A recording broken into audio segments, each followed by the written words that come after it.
What is one time that made you realize that America really messed you up? So the follow-up to the story I posted yesterday about not wanting to call an ambulance because of the cost.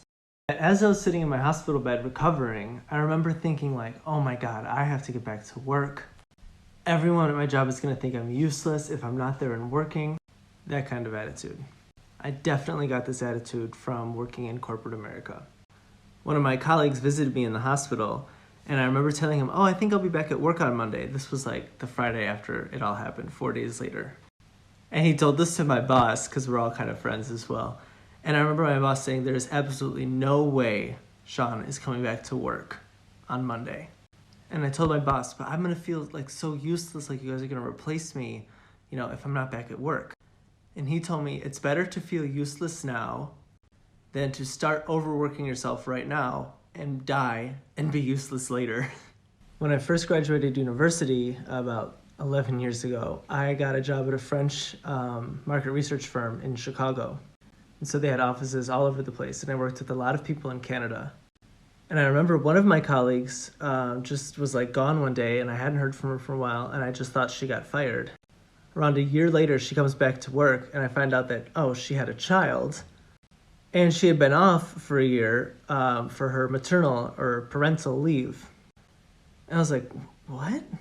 You get a whole year off? I mean, Americans, if they're lucky, get like 12 weeks. I remember a lot of teachers from when I was a kid would save up their vacation days year over year if they knew they were going to have a kid so that they could actually take off a few months, and they'd have to use all of their vacation days to do this. It's just mental to me that America considers itself a family-based society and can't even give parents a good start. So I started my new job in the Netherlands. This was 3 years ago, and I was going through the company policy the first week. And I got to the section about leave, and they have a holiday leave, like PTO, and then they had sick leave in two different areas. And I was reading about sick leave, and I turned to my coworker, and I was like, I don't understand. It talks about the requirements for sick leave and doctor notes after 3 days, but how many sick days do we get a year? And she's like, what are you talking about? I'm like, how many are there? It doesn't say. She's like, it's just if you're sick, you're out. I'm like, I don't understand. She's like, it's unlimited. It's just if you're sick, you take a sick day. She was confused. I was shocked. There's a moment I realized we're fucked up in America and how we deal with people being sick with work. I arrived in Italy last year with a mild UTI, and it wasn't until my 4th consecutive month with this UTI that I allowed a local to convince me to seek medical care because I thought it was going to cost too much. I knew full well that I could lose my kidneys, but I didn't want to spend the money, so I didn't go to the doctor. It didn't cost anything, by the way. The meds were 30 euros, and that was it. I was floored, let me tell you. Oh, I've got a couple. So I'm from Los Angeles, and now I live in Austria. And basically, when I first started working here, they were like, you get 25 days vacation, Fridays off early, and if you're sick, don't come into work. And I was just like, I was floored. Because in the US, you only get 10 days vacation and 5 sick days, and you don't get Fridays off early. You better work your ass until it's 9 p.m. On top of all of that, all my friends here have 2 masters, 3 PhDs, etc., etc., etc., because education here is actually free. Amazing. What an amazing concept. In addition, I have yet to see a large homeless community out in the open here in Austria because the government actually offers some social support. A lot of social support. In LA, you have villages, streets, blocks full of homeless people because our government doesn't care about us. And here, people don't measure their worth off the car they drive. Continuing this series of how America messed me up living abroad. I'll keep it short.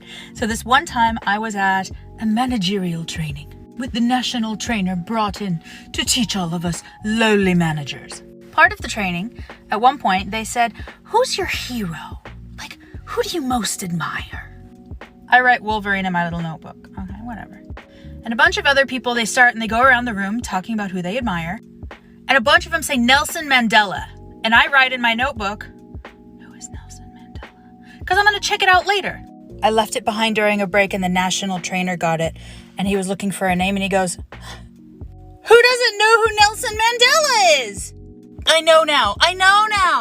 I wanted to, oh my God. I have no idea how it's possible that I did not learn this. Because I changed school districts in different states so many times? It It was embarrassing then, and it's never gotten less embarrassing.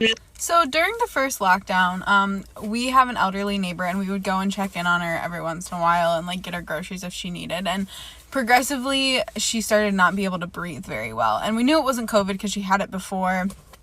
But like at one point, it was like she couldn't even get to the door without like literally not being able to breathe and having to sit down. So my partner decided that we needed to call an ambulance for her and get her to the hospital pronto. And when he told me that he was going to call an ambulance, the first thing that I said was, "Are you sure? Can she afford an ambulance? Like we could just drive her." And it wasn't until my partner looked at me like, and that it clicked that, oh, that's not a worry here. And then I went upstairs and cried because it really smacked me in the face that as Americans, we are conditioned to not worry about someone's health first, but to worry about whether or not they can financially afford to see a doctor and get help.